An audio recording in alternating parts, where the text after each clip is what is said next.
과거 속 오늘은 어떤 일들이 있었을까요? 영상으로 떠나는 라떼뉴스 여행. 영상실록 오늘 안녕하세요, 조진영. 아나운서 조혜진입니다. 아, 예진 씨, 날이 점점 갈수록 너무 따뜻하고 화사해지네요. 맞아요. 아니 요즘에 보면 길거리에 꽃들도 너무 많이 피고 맞아요. 예쁘잖아요. 그렇죠. 그래서 제가 오늘 꽃처럼 좀 꾸미고 와봤는데 아마 지금 꽃 그 자료 화면이 나가고 있을 거예요. 저게 꽃인지 제가 꽃인지 모르겠죠. 그렇구나. 제가 예전에 그 꽃 내가 나비인지 나비가 나인지 막 그 호접지목 막 이런 거 배운 적은 있는데 예진 씨 누가 봐도 사람이네요.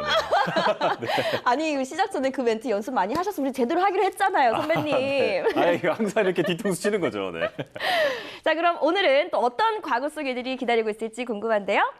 자, 그럼 오늘은 5월 13일부터 5월 19일까지 한 주간의 과거를 살펴볼 텐데요. 5월 13일부터 함께 보시죠.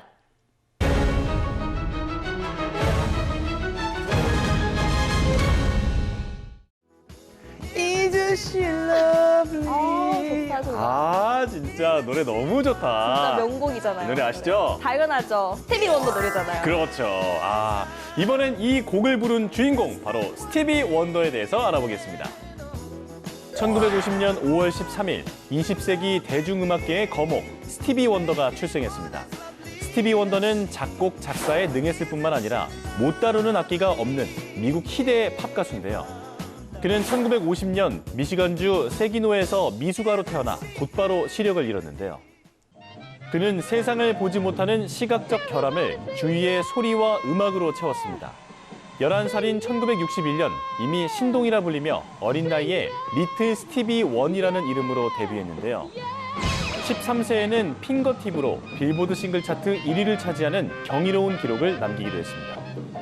이후로도 히트곡을 낳으며 승승장구하던 그는 1973년 큰 교통사고를 겪고 난 뒤 후각마저 잃게 됐는데요. 그러나 그는 좌절하지 않고 음악에 모든 열정을 쏟아부었습니다. 사고 후유증을 딛고 발매된 1976년 Song in the Key of Life에서는 3년 동안 완성된 천여 곡 중 17곡을 선발해 만들 정도로 노력했습니다. 와, 저는 뭐 타고 나신 것도 있겠지만 또 그에 반하는 또 엄청난 노력파시네요. 그렇죠.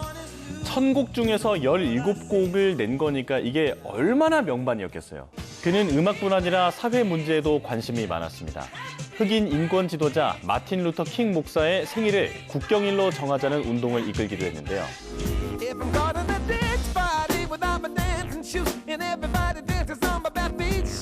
세상과 음악으로 소통한 스티비 원더. 이제 그의 노래는 꿈과 희망의 상징이 되었습니다. 그럼 이번엔 1431년으로 가보겠습니다. 1431년 5월 13일은 우리나라 최초의 소방대라고 할 수 있는 금화군이 처음 만들어진 날인데요. 세종 8년인 1426년 2월 15일, 당시 한양에서 큰 화재가 일어나 시설과 민가 2,000호 이상이 전소돼 수많은 사상자가 생겼습니다. 이 사건으로 고민하던 세종대왕은 화재 대비책으로 금화도감을 설치했는데요. 당시 금화도감은 주로 화재 예방 작업에 투입돼 화기에 취약한 초가집이 많았던 조선시대 큰 역할을 했습니다.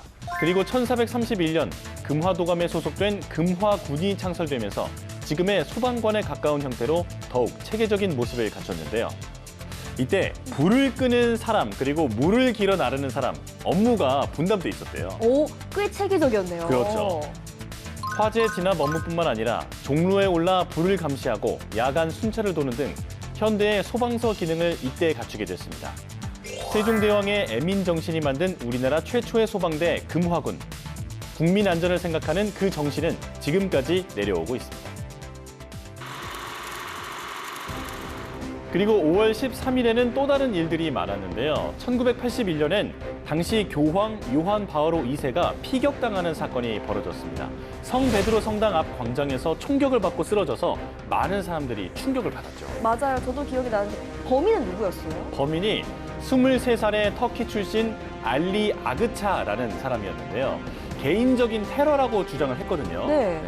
당시 교황은 다행히 병원으로 곧바로 후송돼서 수술을 받고 건강을 회복했습니다. 아우, 다행이네요. 그리고 1913년에는 미국 샌프란시스코에서 도산 안창호 선생의 주도로 흥사단이 결성됐는데요. 일제강점기의 흥사단원들은 안학 사건과 배고인 사건, 3.1운동 등에 연루돼서 옥고를 치르면서 독립운동에 직간접적으로 참여했습니다. 오. 자, 그럼 5월 14일의 과거 속으로 한번 떠나볼까요?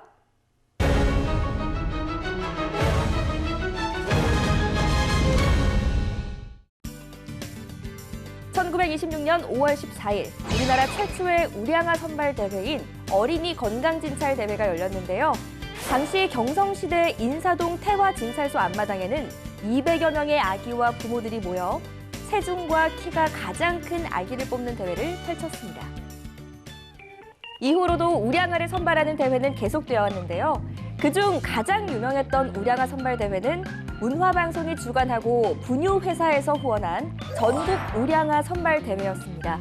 1971년부터 시작된 이 행사는 미래 국력인 아기들의 건강과 체력 향상을 위해 마련된 것이었는데요. 생후 6개월에서 24개월 된 아기들을 대상으로 몸무게와 발육 상태가 양호한 아기들을 뽑아 상을 줬습니다. 당시 우량아로 선발된 아기들의 부모는 선망의 대상이었는데요. 우량아로 선발된 아기는 마치 올림픽 메달리스트처럼 무거운 메달을 걸고 사진을 찍기도 했습니다. 우승자에게는 1년치 분유와 상금이 주어져서 수상자 중에서 광고 모델이 나오기도 했는데요. 그러나 1984년 아기들을 상업화한다는 이유로 폐지를 맞았습니다. 자, 그럼 이번에는 1796년으로 가볼까요?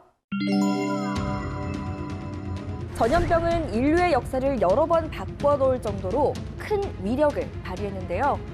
고대 그리스의 펠로폰네소스 전쟁 동안 아테네를 멸망시킨 1등 공신 중 하나는 장티푸스로 추정되는 아테네의 역병이었고, 중세의 흑사병은 유럽의 발전을 늦추고 원나라의 멸망을 불러왔습니다. 그런데 인류가 지금처럼 전염병을 이겨낼 수 있었던 계기는 바로 1796년 5월 14일 영국의 의사 에드워드 제너가 최초로 백신 접종을 했기 때문인데요. 18세기 말 세계가 천연두로 고통받던 그 시절, 영국 의사 에드워드 제너는 소의 천연두인 우두에 걸린 사람은 천연두에 걸리지 않은 것을 발견하고 이 우두균을 천연두 백신으로 사용했습니다. 제너는 우두를 앓는 목장 여인의 물집에서 균을 얻어내 건강한 사람의 몸에 난 상처에 발랐는데요. 이후 그 사람에게는 천연두균을 넣자 가뿐하게 극복해 건강에 큰 문제가 없는 것을 발견한 겁니다. 그 뒤로 천연두는 완전히 사라지게 됐는데요. 때문에 백신의 어원은 바로 라틴어로 암소, 바카에서 나왔습니다. 그리고 5월 14일의 또 다른 사건들을 살펴보면 1948년에는 이스라엘 건국이 선포됐는데요. 오랜 시간 전 세계를 떠돌던 유대인들이 모였죠. 그렇죠. 이때 이스라엘의 건국이 사실 중동 그 전쟁의 씨앗이 되기도 했었잖아요. 네. 그리고 1981년에는 경상북도 경산 고모역 근처에서 열차 추돌 참사가 일어났습니다. 당시 충돌 사고로 55명이 숨지고 233명이 부상을 당했다고 하네요. 아니, 이 열차 사고인데 좀 수백 명이 다친 거잖아요. 네. 어쩌다 이렇게 큰 사고가 일어난 거죠? 오토바이와 열차가 먼저 부딪히는 사고가 일어난 뒤에 소행 열차에 이 사실을 알리지 않아서 참사가 이렇게 난 거죠. 예. 이 사건으로 인해서 당시 철도청장이 해임되는 일도 있었습니다. 아, 그러니까 이게 사고가 나서 멈춰있는 열차를 다른 열차가 또 들이받았나 보다. 네. 네, 그럼 5월 15일의 역사 속으로 가보겠습니다.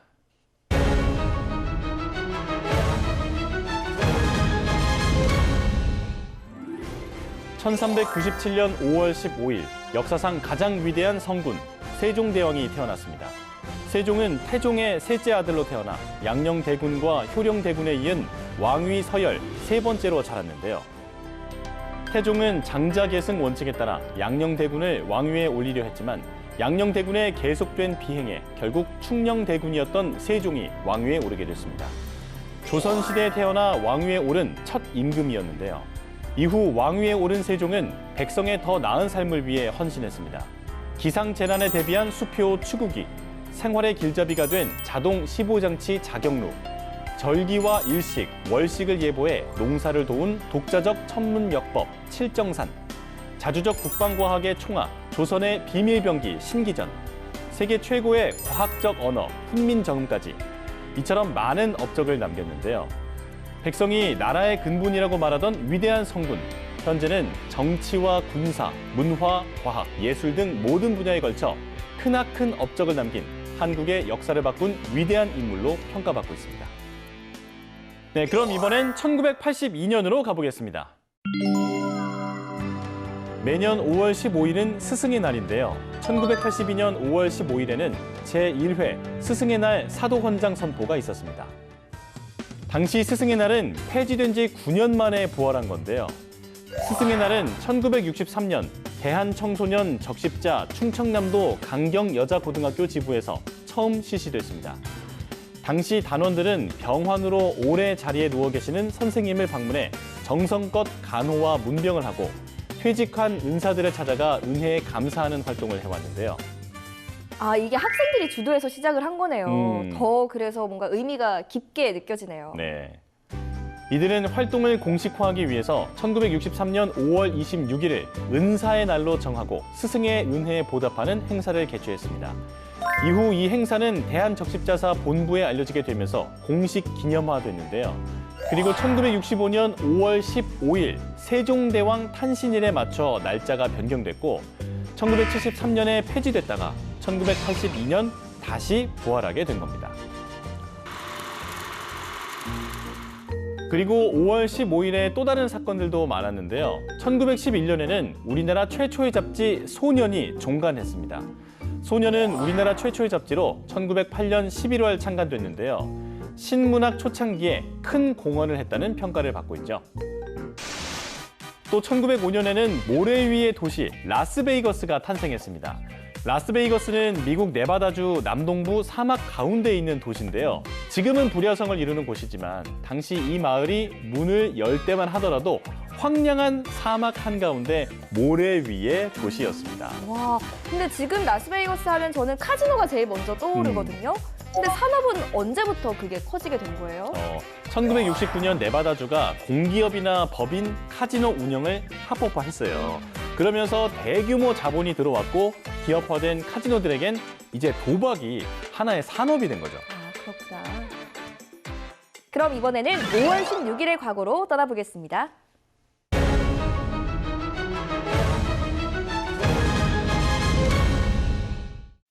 (1961년 5월 16일) 새벽 군사정변이 일어났습니다. 제2군 부사령관인 박정희 소장은 육군 사관학교 8기 출신 장교들과 사병 3,500여 명을 이끌고 중앙청과 중앙방송국, 서울 주요 기관을 일시에 접수했는데요. 이날 남산의 중앙방송국 당직 아나운서는 박정희 소장의 요구에 따라 혁명 공약을 읽어 내려갔습니다. 혁명 공약. 첫째, 반공을 국시의 제1위로 삼고 지금까지 형식적이고 구호에만 그친 반공 체제를 재정비 강화한다. 아, 정말 큰 이제 역사가 벌어진 날인데 저 아나운서분은 정말 무서웠을 것 같아요. 맞아요. 뭔가 좀 공감되지 않아요? 맞아요. 당시 방송은 박정희 소장의 주도하에 이뤄진 군사 쿠데타가 성공했음을 시민들에게 알리는 의미이기도 했습니다. 이날 오후 국회가 해산되고 정당 사회단체 활동 일체 금지, 정부 강요들에 대한 체포령이 내려졌는데요. 군사혁명위원회는 나흘 뒤 국가재건 최고회의로 개편됐고 그로부터 2달 뒤 박정희 소장은 국가재건 최고회의 의장에 올랐습니다.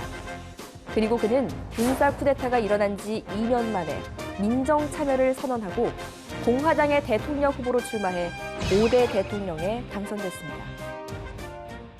그럼 이번에는 1929년으로 가보겠습니다.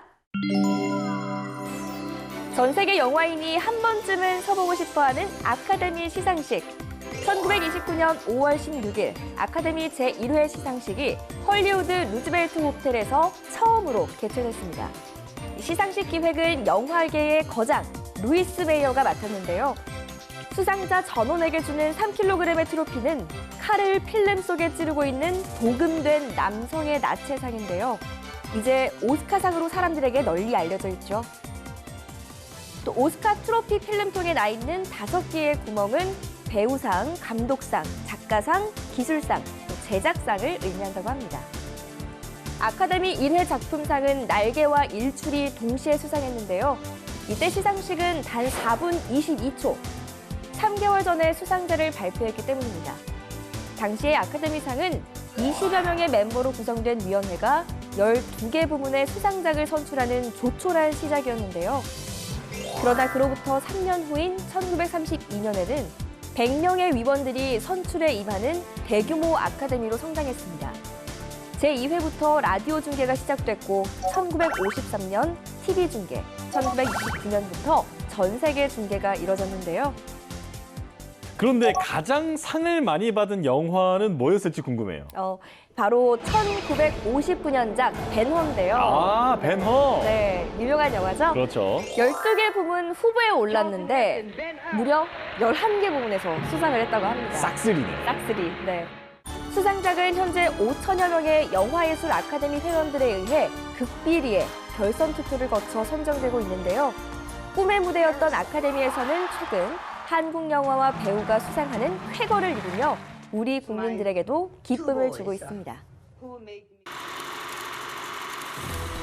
그리고 5월 16일엔 또 다른 사건들도 많았는데요. 2007년에는 프랑스 니콜라 사르코지 대통령의 취임이 있었습니다. 헝가리 귀족 가문 출신인 사르코지 전 대통령은 2007년 취임 이후 무아마르 카다피 전 리비아 대통령의 돈을 대선 자금으로 썼다는 의혹을 받는 각종 스캔들에 휘말리기도 했죠. 네, 그 우크라이나와 러시아의 전쟁으로 국제 정세가 이제 많이 경색이 됐는데 이때 그 사르코지 대통령이 예전에 대통령을 수행할 당시에 그 우크라이나의 나토 가입을 거부했던 것이 도화선이 됐다라는 그런 비판도 지금 받고 있잖아요. 맞아요. 그리고 1970년에는 옛 마포 전차 종점과 여의도 윤중제를 잇는 서울대교가 개통되기도 했습니다. 서울대교요? 서울대교는 좀 처음 들어보는 것 같은데? 서울대교가 지금의 마포대교예요. 아, 그래요? 네. 이 1984년 명칭이 변경됐는데요. 한강에 건설된 5번째 다리로 당시 가장 긴 다리였던 제2한강교보다 270m가 더 길다고 하죠. 270m면 한참 더 기네. 한참 더 길죠. 그럼 5월 17일의 과거 속으로 떠나보겠습니다.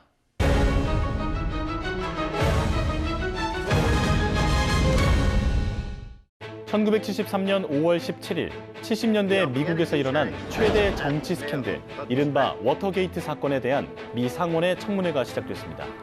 워터게이트 사건은 1972년 6월 대통령 닉슨의 재선을 꾀하는 비밀 공작반이 워싱턴의 워터게이트 빌딩에 있는 민주당 전국위원회 본부에 침입해 도청 장치를 설치하려다 체포된 미국의 정치적 사건인데요. 당시 청문회는 텔레비전으로 미국 전역에 방송됐습니다. 이튿날인 5월 18일에는 아치볼드 콕스 하버드대 교수가 특별 검사로 임명되면서 워터게이트 사건의 진상을 파헤치는 작업이 본격화됐는데요. 증인으로 출석한 닉슨의 선거운동 담당자의 증언으로 시작해 닉슨 정권의 선거 방해, 정치 헌금의 부정, 수뢰, 탈세가 수면 위로 점차 드러났는데요. 그리고 결국 닉슨 대통령은 워터게이트 사건 발생한 지 2년 2개월 만인 1974년 8월 8일 마침내 하야했습니다. 그럼 이번엔 2007년으로 가보겠습니다. 2007년 5월 17일 군사 분계선에서 힘찬 기적 소리가 울려 퍼졌습니다. 바로 분단 이후 50년 넘게 끊어졌던 경의선과 동해선 철도를 다시 연결한 남북한 열차 시험 운행이 있었기 때문인데요. 지난 2000년 남북한은 6.15 남북 공동선언을 통해 철도의 끊어진 구간을 복원하고 연결하기로 합의했습니다. 경의선은 남측 문산역에서 북측 개성역으로, 동해선은 북측 금강산역에서 남측 제진역까지 시험 운행됐는데요. 당시 남북 철도 연결 구간 열차 시범 운행은 분단으로 단절된 민족의 혈맥을 다시 잇고 철도 개통의 토대를 마련했다는 데 의미가 있었습니다. 일회성 행사가 아닌 지속적 교류를 해야 한다는 목소리도 높았지만 2008년 남북 관계가 경색되면서 운행이 중단됐고 남북을 가로지르는 철만은 여전히 운행할 날을 기다리고 있습니다. 이뿐만 아니라 5월 17일의 또 다른 역사를 살펴보면 1510년에는 이탈리아 르네상스 시대의 화가 산드로 보티첼리가 사망했습니다. 근데 이 작품 그 비너스의 탄생 아니에요? 맞아요. 오, 알아보시네요. 그럼요. 보티첼리의 대표적인 작품인데, 그런데 보티첼리가 아버지를 따라서 화가가 아닌 금세공사가 될 뻔했었다고 합니다. 만약에 그만두고 뭐 미술 활동을 시작하지 않았으면 이 비너스의 탄생도 보지 못하지 않았을까 네, 이런 생각이 드는데요. 그리고 1998년엔 국산 SF 영화 용가리의 해외 판매가가 39억 원을 기록하기도 했습니다. 와, 당시 영화 산업을 생각을 해보면 정말 대단한 성과네요. 그리고 이건 신영래 선생님이 만드신 작품이잖아요. 그렇죠. 당시 국내에는 CG 기술이 흔하지 않았던 상황인데 그러니까 센세이션한 반응이 있었죠. 자, 그럼 5월 18일의 과거 속으로 떠나보겠습니다.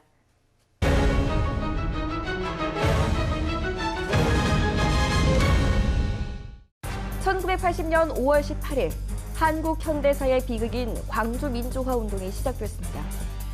1979년 10월 26일 박정희 대통령이 암살되자 전두환 보안사령관을 중심으로 신군부 세력은 권력을 장악했는데요. 그리고 5월 17일 비상계엄을 전국으로 확대하면서 민주인사에 대한 대대적인 투옥을 감행했습니다. 때문에 이에 항의하는 산발적인 시위가 전국 각지에서 일어났는데요.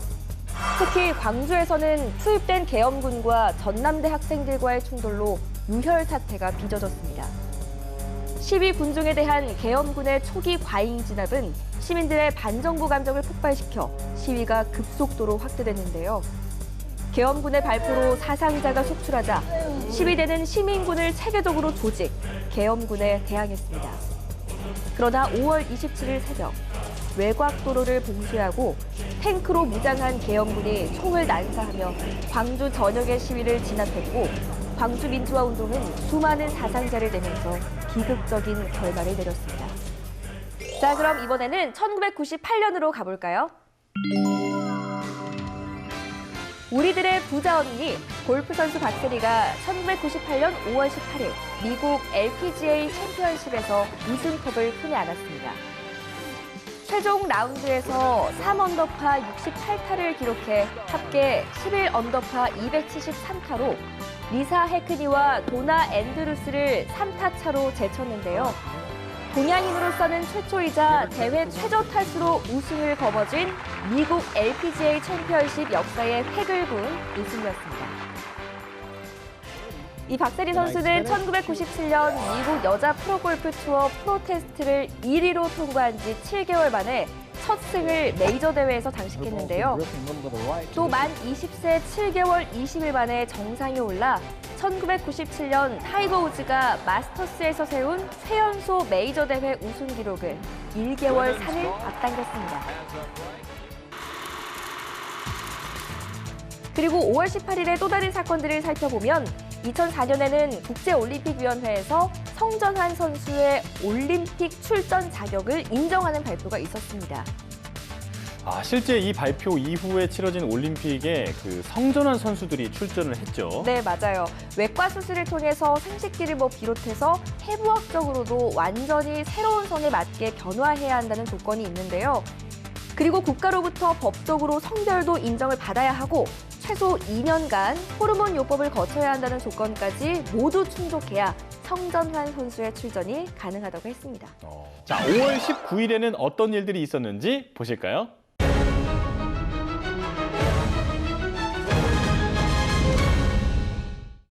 (1957년 5월 19일) 제1회 미스코리아 선발대회 결선이 서울 명동 시립극장에서 열렸습니다. 당시 대회장의 좌석은 물론 복도까지 관중이 들어찼는데요. 여성이 무대 위에서 수영복 차림으로 활보하는 장면만으로도 큰 화제를 몰았습니다.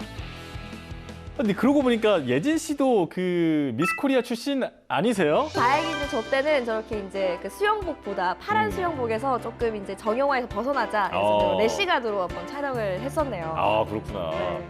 지금이랑 얼굴이 좀 다른 것 같은데? 아니에요. 저 때는 이제 훨씬 더 뭔가 20살 때. 20살 때요? 네, 20살 때요. 훨씬 더 이렇게 좀 젖살이, 풋풋하다. 네, 그럴 때 예쁘다. 나갔습니다. 네. 좋겠다.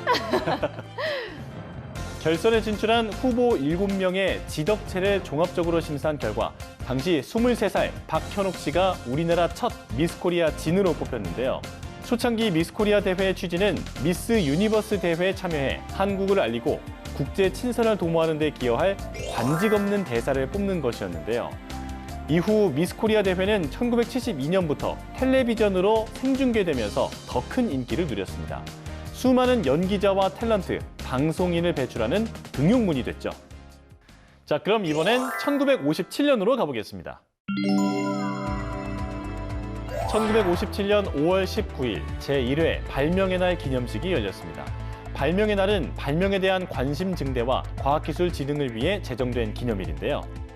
우리나라에서 처음으로 거행된 이 발명의 날은 세계 최초의 치구기를 발명한 단기 3774년 5월 19일을 기념해서 국민들의 과학의식을 북돋기 위해 제정된 것입니다. 세종 23년인 1441년 우리의 소중한 문화유산 치구기는 당시 세자였던 문종의 아이디어에서 시작됐는데요.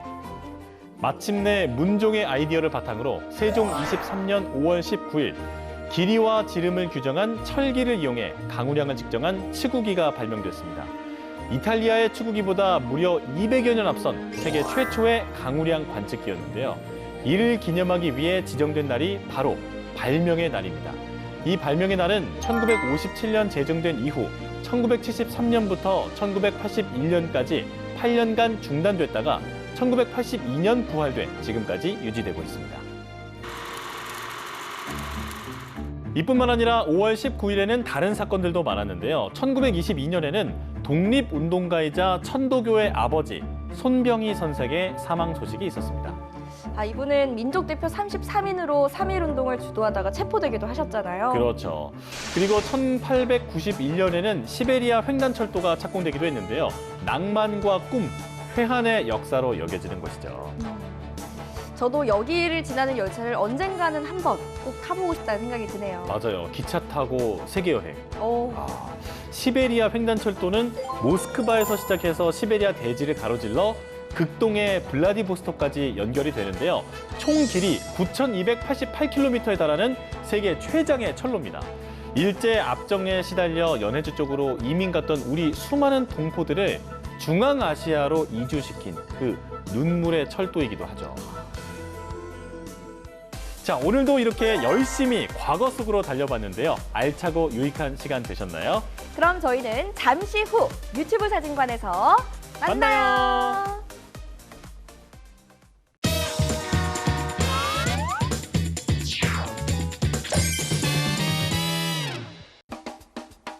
모든 역사는 한 장의 사진으로 남는다. 뉴스로 추억을 소환하는 레트로 게임성 라떼 맛집. 뉴스와 함께 세상 모든 것의 역사를 알아보는 시간. 인생이 뉴스다. 우리의 인생 사진을 만나볼 수 있는 유튜브 사진관에 오신 걸 환영합니다.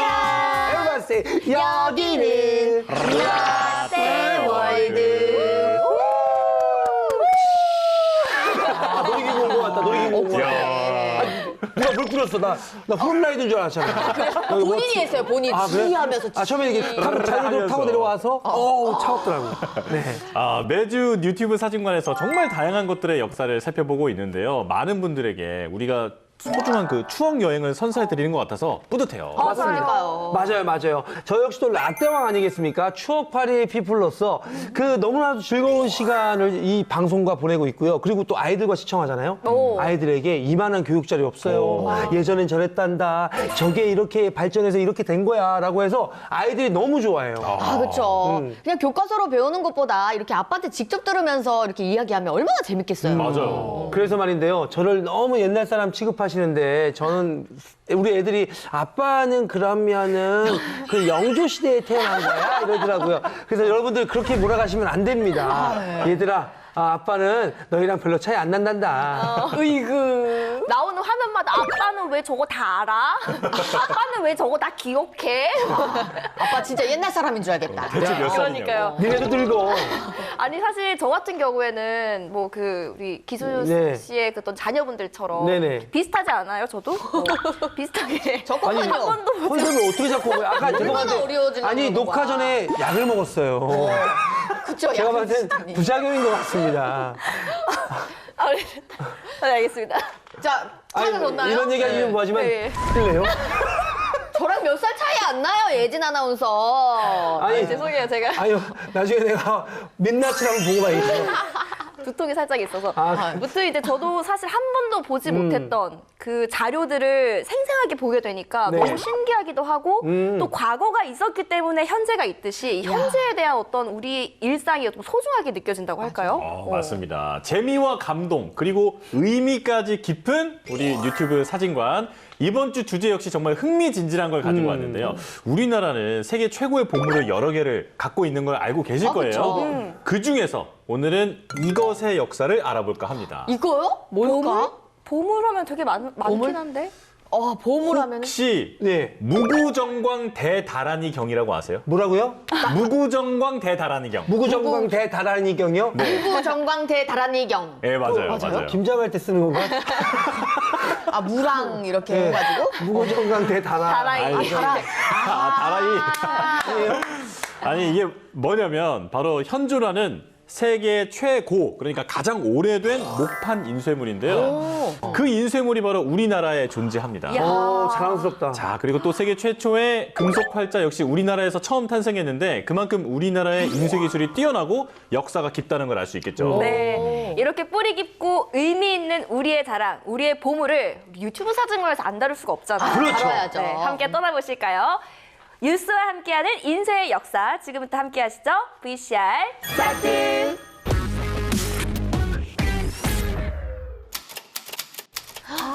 야, 저 타자 치는 소리 향수 그 자체죠.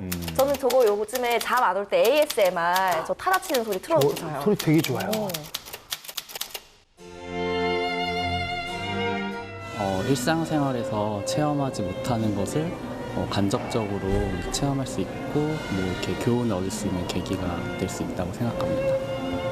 책을 읽으면 글씨도 잘 알게 되고 재미있게 읽을 수 있으니까 읽어야 될 것 같아요. 인류는 아주 오래전부터 기록을 통해 문화를 발전시켜 왔는데요. 지식을 보존하는 책뿐만 아니라 경제의 중심 화폐, 또 증명을 위한 문서까지 우리 주변에는 정말 많은 인쇄물들이 존재하는 것 같아요. 자, 그렇다면 우리의 역사 속에서 인쇄의 기술은 어떻게 발전해 왔을까요? 인쇄 역사의 시작은 문자와 함께 종이의 발명과도 무관하지 않습니다. 그렇죠. 종이가 있어야지 인쇄를 할 수 있으니까요. 지금과 같은 종이가 발명되기 전까지 서양에서는 파피루스라는 식물의 줄기나 양과 염소의 가죽을 가공해 서사재료로 사용했습니다. 와. 동양에서는 대나무를 세로로 쪼갠 뒤 가죽이나 끈으로 엮어 만든 죽간이 널리 이용됐습니다. 하지만 이들 방법은 무게가 무겁거나 제작 방법이 번거롭다는 단점이 있었는데요. 잘 지워지기도 지워질 것 같아요. 저건 거북이 배껍질이에요. 진짜요? 진짜로요? 이를 해결할 수 있었던 것이 종이입니다. 근대적인 재지술은 105년경 중국의 체륜에 의해 발명된 것으로 나무 껍질이나 손뭉치 등을 물에 불리고 삶아서 부드럽게 만든 다음 채로 얇게 건져서 말리는 단순한 제조 방법을 사용하고 있는데요. 이 같은 획기적인 종이의 발명이 인쇄술에도 영향을 미치게 된 것입니다. 종이의 발명과 함께 이 손으로 옮겨 적는 필사본이 생겨나고 그리고 이어서 목판에 문자를 새겨서 종이에 찍어내는 목판 인쇄술이 등장하게 됩니다. 네. 기록에 의하면 7세기 전후 중국에서부터 시작된 목판 인쇄술은 세계 여러 나라로 전파됐고 우리나라에서는 신라 시대부터 목판 인쇄술이 사용됐다고 하네요. 야, 정말 오래전부터 인쇄술이 발달을 했네요. 네, 그 증거가 바로 무구정광 대다란이 경입니다. 그 우리나라 국보 제126-6호에 지정되어 있는데요. 실제로 어떤 모습인지 궁금하시죠? 네. 궁금하죠? 네, 한번 만나보실까요? 지난 1966년 10월 경주 불국사 석가탑 개수공사 도중 2층 탑신에서 발견된 세계에서 가장 오래된 목판 인쇄물 다란이경에 대한 보수 복원 작업이 20여 년 만에 진행되고 있습니다. 이게 당시에 도굴꾼들이 그 석가탑 안에 들어있는 그 사리를 훔치려고 이제 탑을 해체를 하다가 실패를 했는데 그걸 보수하는 그 과정에서 뜻밖의 보물을 발견하게 된 거예요. 아, 그럼 저게 책이 아니라 종이였던 거예요? 네, 그렇죠. 맞아요. 불경이 인쇄되어 있는 무구정광 대다란이경은 너비가 8cm, 네. 그리고 길이는 6m 20cm에 되게 기네요. 저게 안 썼고 기다린 거야? 그러니까. 세계에서 가장 오래된 목판 인쇄물인 무구정광 대다란이경. 1966년 경주 불국사의 석가탑을 보수하기 위해 해체하였을 때 탑신부 제2층에 안치된 사리암 속에서 발견됐습니다. 서기 751년에 불국사를 창건했으므로 그 이전에 간행됐을 것으로 추정하는데요. 신라에서 조판되었음이 확실한 한국 인쇄문화의 높은 수준을 증명할 수 있는 귀중한 유물이죠. 목판 인쇄는 넓은 나무판에 인쇄하고자 하는 모든 내용을 새겨 넣어서 이제 빠르게 여러 장을 찍어낼 수 있었는데요. 반면에 이제 한 책밖에는 인쇄를 못할 거 아니에요. 맞아요. 네, 그렇게 파여 있으니까. 맞아요. 그런 단점을 보완하기 위해서 이제는 활자를 하나하나 조합하는 활판 인쇄가 탄생하게 됩니다. 이 초기에는 나무를 이용한 활판 인쇄도 이용이 됐지만 활자가 이제 쉽게 망가지는 그런 문제도 있었다고 해요. 그러면서 자연스럽게 이제 어디에 관심을 돌렸겠어요? 안 썩는 소재 아닐까요? 그렇죠. 쇠나 금속, 구리, 철 같은 그런 금속이었는데요. 오래전부터 금속의 주조 기술이 발달했던 고려에서 자연스럽게 금속 활자 인쇄술이 발달하게 됐다고 하네요. 야, 그렇게 해서 세계 최초의 금속 활자가 탄생한 거군요. 네. 요거 우리 애들한테 가서 설명을 좀 해야겠네요. 네. 야, 나무는 썩어. 그러니까 오랫동안 이렇게 안 썩는 재료로 만든 게 그게 금속 활자란다. 이렇게. 나 좋은 아빠 되겠다. 되게 멋있다. 최고의 설명이었어. 아니, 저는 아직도 제가 이제 전 세계에서 우리나라가 최초로 이 금속 활자를 만들었다는 게 너무 신기하고 뿌듯해요. 그렇죠. 네. 이 사실 직지가 발견되기 전까지는 동양의 작은 나라가 이렇게 높은 수준의 금속 활자 인쇄술을 갖고 있다는 걸 세계 어디에서도 믿지 않았거든요. 그런데 우리의 자랑, 세계에서 가장 오래된 금속 활자 직지가 발견이 된 겁니다. 직지. 네, 직지 심체 요절. 네, 지금 바로 만나보시죠. 현존하는 세계 최고의 금속 활자로 인쇄된 직지. 본 이름은 백운 화상 초록 불조 직지 심체 요절입니다. 이 책은 독일 구텐베르크가 최초로 인쇄했던 42행 성서보다 무려 78년이나 앞선 것입니다. 와. 직지는 1377년에 청주 흥덕사에서 금속 활자로 간행한 책으로서 1890년대 주한 프랑스 공사인 폴랭드 프랑시가 수집해서 현재는 프랑스 국립도서관에 보관되어 있습니다. 직지가 2001년도에 유네스코 세계 기록유산에 등재됨에 따라서 한국이 금속 활자 발명국임을 입증해준 바로 인류 문화유산이라 할 수 있습니다. 하루빨리 우리나라로 돌아올 수 있었으면 좋겠네요. 네. 비록 직지의 원본은 프랑스에 있지만 지금 우리나라에서는 2014년에 직지의 금속 활자를 복원하는 데 성공했거든요. 1377년 고려우왕 때 충북 청주에서 주조 인쇄된 직지학원. 이 직지학원은 원래 39장으로 되어 있지만 1장은 아직 발견되지 않고 목판본만 존재하고 있습니다. 이 사라진 1장이 이번에 복원됨에 따라 지난 3년여에 걸친 직지학원의 활자 복원 작업이 마무리됐습니다. 진본이 없기 때문에 학원의 활자와 금속 활자로 찍은 자비도량 참법 집회를 참고했습니다. 여기에서도 확인되지 않는 글자는 학원의 글자를 파자해 사용하는 등 최대한 원본에 가깝게 복원했습니다. 이게 복원을 한 거예요. 다행이다. 복원이라도 해서. 이번 직지학원의 복원은 우리 고인쇄 문화의 위상은 물론 앞으로 직지상권 39장을 복원하는 데도 큰 도움이 될 것으로 전망됩니다. 자, 그럼 계속해서 인쇄의 역사를 살펴보겠습니다. 1900년대에 접어들면서 서구권에서는 대량 인쇄 기술이 발전하기 시작하는데요. 과거의 인쇄술과는 어떤 점이 달랐는지 화면으로 한번 만나보시죠. 1904년 미국의 인쇄업자 루벨은 인쇄판의 잉크를 고무 블랭킷에 전사한 다음 이를 다시 종이에 인쇄하는 방식을 발명했고 이 방식을 오프셋 인쇄라고 명명했습니다. 저런 모습이었구나. 최초 인쇄기는 1813년에 목판 인쇄기로서 할판 인쇄기가 개발되었고 1860년경에 할판 윤정기가 개발되었고 우리가 말하는 요즘 인쇄기는 1904년에 루벨이라는 사람이 인쇄기를 개발했는데 이것을 우리가 옵셋 인쇄의 시초라고 봅니다.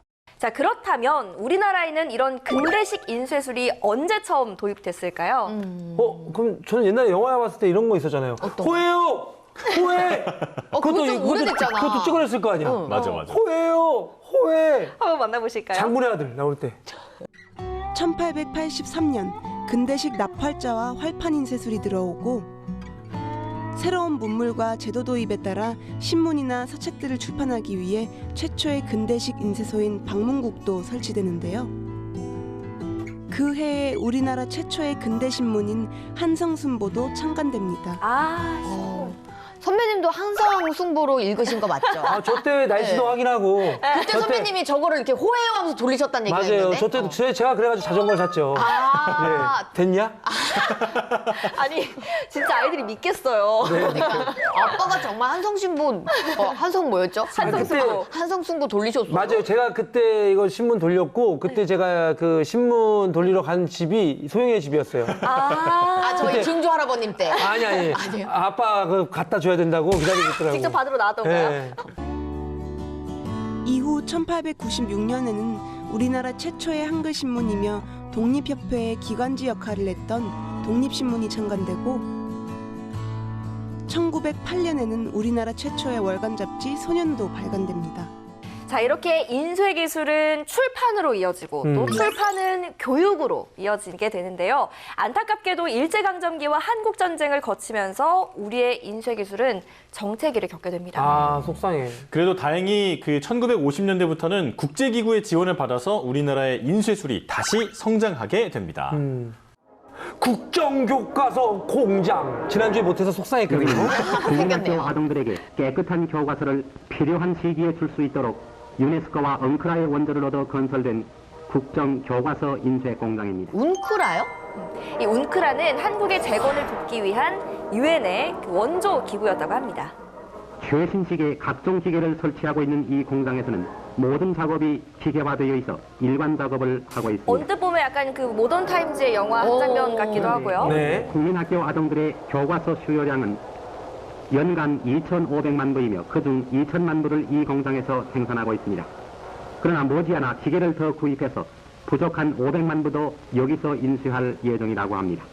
네, 우리나라는 1980년대부터 빠른 경제 성장과 함께 그 산업 분야 전반에서 발전을 이루게 되는데요. 출판 분야 역시 디지털화가 되면서 대대적인 변화를 맞이합니다.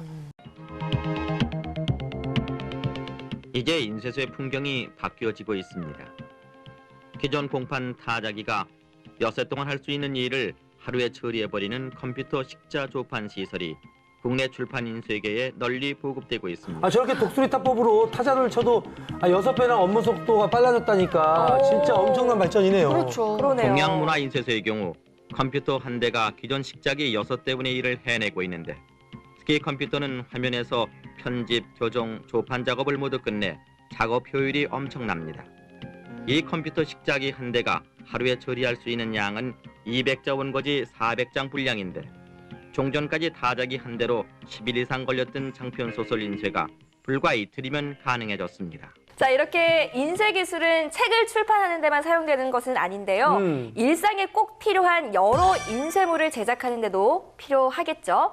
1990년대에는 이런 인쇄 산업이 큰 성장기를 맞게 됩니다. 화면으로 만나보실까요? 천연색의 사진까지 들어간 명함을 30분 안에 만들 수 있는 새로운 시스템입니다. 대개 활자 방식으로 처리하던 일반 명함과 달리 컴퓨터로 모든 편집을 끝내고 특수 인쇄기를 통해 즉석에서 출력하기 때문에 회사 마크나 그림이 들어간 컬러 명함도 손쉽게 끝낼 수 있습니다. 우와, 그림도 넣었어.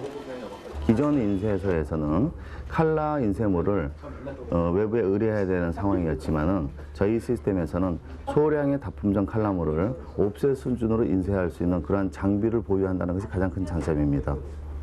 대개 수천만 원에서 수억 원까지 필요한 옵셋 기계와 달리 1,500만 원 수준의 모든 장비를 갖출 수 있기 때문에 상가 밀집 지역의 소형 인쇄점에서 큰 인기를 끌고 있습니다. 아니, 기계 비용이 저렇게 저렴해지면서 인쇄 비용도 예전에 비해서 많이 저렴해졌잖아요. 현수막과 같은 대형 인쇄 역시 컴퓨터가 동원되기는 마찬가지입니다. 기존의 나연 방식의 현수막은 석유 냄새가 진동하는 작업실에서 온통 현수막을 펼쳐놓고 작업했지만 이 시스템은 컴퓨터 앞에 앉는 것만으로 반 이상이 해결됩니다. 야, 저 컴퓨터 방식이 나오면서 가격이 저렴해져서 정말 일반인들도 이제 쉽게 현수막을 제작하게 됐죠. 그렇죠. 10평 내외 매장에서 전문 인력이 아닌 인력을 저희가 일주일간 교육시킴으로써 지금 현재 10년 이상의 경력을 가진 그 현수막 제작 기술자하고 훨씬 더 좋은 퀄리티의 제품을 생산할 수가 있습니다. 특히 이러한 인쇄 기술들은 프랜차이즈 형태로 전국으로 빠르게 확산되고 있어서 품이 많이 든다는 인쇄 업종의 성격 자체를 바꿔나갈 것으로 보입니다.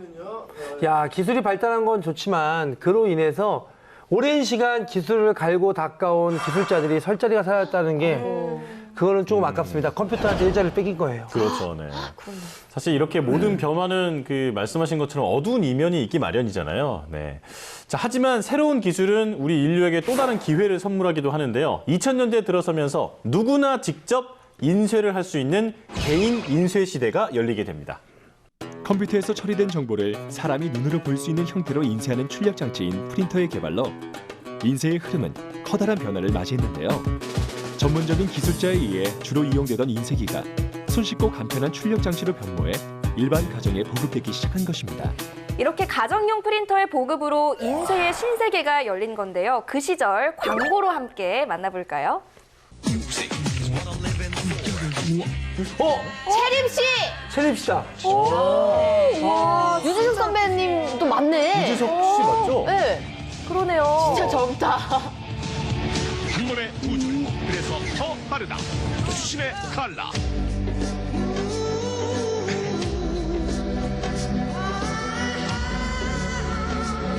발빠른 프린터, 수신의 칼라. 사람도 빨라야 잡는다니까. 유재석 선배 아닌 것 같은데요?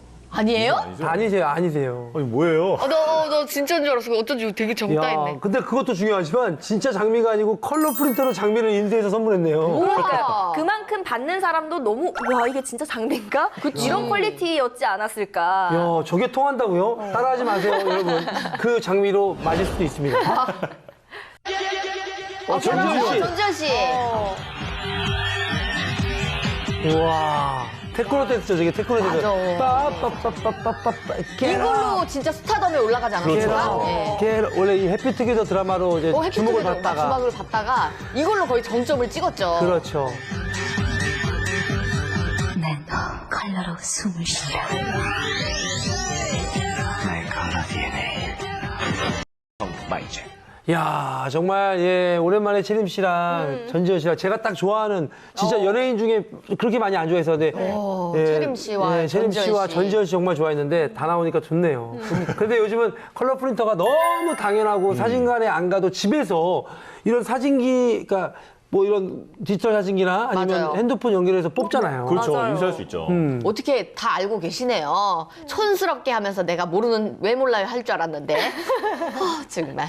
나도 아는 척 좀 해보자. 젊은 척하게. 사람이라 발전한다고. 그랬어요. 근데 요즘에는 종이에만 인쇄할 수 있는 게 아니에요. 그런 시대는 또 지났어요. 그쵸. MZ세대 대표. MZ세대는 또 뭐가 있어요? 신문물을 또 알려드리겠습니다. 뭔데요? 요즘에는 인쇄를 컵에다가도 하고 막 케이크 위에다가도 하고 커피 위에다가도 하고 막 말도 안 되는 소리를 하고 있어. 얘 이제 아니 젊다 했더니 아주 그냥 아주 웃기고 있어 아주. 이러다가 못 믿으시는 거예요? 저도 같은 MZ세대로서 MZ의 MG예요. MG. MG구나. 용어부터 다르게 틀렸네. 진짜. MZ세대로서. 너 Z라고 하는 순간 옛날 사람이야. 진짜. WZ 이렇게 끝나는 거. 한번 보시죠. 제 말이 사실인지. 커피 위에 디자인 하잖아요. 그거 다 뽑아서 나온다고. 말도 안 돼. 진짜. 설마. 봐봐. 나왔지. 맞죠? 내가 말했지. 신문물이 그렇게 된다고요. 아니 저 커피에 지금 위에 지금 아까 그 사진에 나온 거예요. 네. 당연히 맞아요. 이제 저거는 먹을 수 있는 식용색소. 식용색소를 사용해서 인쇄가 가능하다고 합니다. 어머나 이 말이 안 되잖아 이거. 아니 지금 저도 사실 살짝 좀 놀란 게 저는 그 커피 위에 네. 인쇄한다고 해서 저는 그 라떼 라떼에다가 아트 그 그림을 이렇게 뽑아주는 그런 기계는 있거든요. 근데 간단한 그림 수준인데 나 아예 사진 인쇄하는 건 나도 처음 봤네. 뭐 요즘에는 3D 프린팅을 통해서 뭐 하트, 나뭇잎, 사람 얼굴 아까 보셨듯이 그쵸. 모든 게 다 선명히 프린팅이 된다고 합니다. 케이크에도 막 그런 게 많잖아요. 맞아요. 케이크에 얼굴 이렇게 사진 올라오는 것도 많잖아. 차라리 케이크가 나아. 그러면. 뭐 지워지지 않는 것보단 케이크는 헤어지면 잘라버리면 되잖아. 그리고 그날 먹어버리면 이제 되니까. 싸우면은 이제 얼굴부터 파먹는 거죠. 너무 무서운데요? 무서운 여자였어. 자, 근데 아직 놀라시면 안 돼요. 또 있다고요? 아니 제가 더 무섭다는 게 아니라 깜짝이야. 새로운 기술이 있다고요. 현장에서 전송된 사진 한 장. 사진 속의 3차원 정보를 분석하자 그 자리에서 가면이 만들어집니다. 와. 영화 같은 이 장면이 현실화되고 있습니다. 바로 3D 프린터 덕분입니다. 전용 카메라로 물체를 찍거나 설계도를 입력하면 3D 프린터가 3차원 정보를 읽어들여 그대로 찍어냅니다. 예전에는 저런 입체 모형을 제작하려면 정말 오래 걸렸어요. 정말로. 야, 이제는 뭐 사진 한번 들어가서 찍고 나오면 바로 만들 수 있네요. 초기에는 산업용 시제품을 만드는데 한정적으로 사용됐지만 최근에는 자동차의 플라스틱 계기판이나 비행기의 알루미늄 동체 등을 만드는 데도 직접 사용되고 있습니다. 기술 발전으로 인해 가지고 재료 특성이라든가 이러한 것들이 이제 기계적인 특성이 강화가 되고 그다음에 온도라든가 정밀도가 개선이 되고 생산의 툴로 사용하는 그러한 그 경향이 늘어나게 됐고 원하는 것은 무엇이든 직접 만들 수 있는 3D 프린터가 제3의 산업혁명 시대를 열고 있습니다.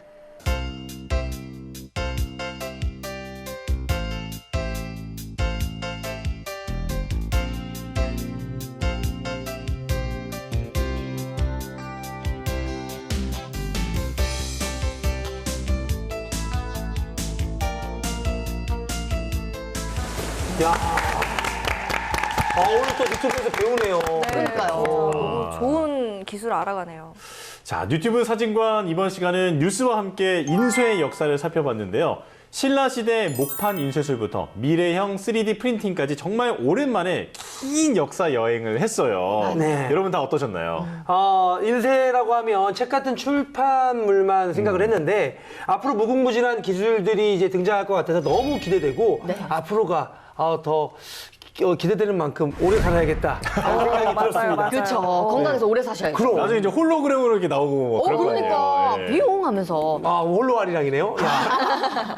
아니 저도 우리나라가 이제 세계에서 가장 오래된 목판 인쇄물을 가지고 있다는 사실을 또 다시 한번 알게 됐잖아요. 너무너무 이제 뿌듯하고 앞으로도 이제 자부심을 가지고 또 우리나라에 대한 이 조금 더 널리 알릴 수 있는 사람이 되자라는 생각이 들었습니다. 맞아요. 네. 정통은 소중하게 여기고 또 새로운 기술은 새롭게 또 개척해 나가는 인쇄 강국 대한민국을 기대해 보겠습니다. 지금까지 유튜브 사진관이었습니다.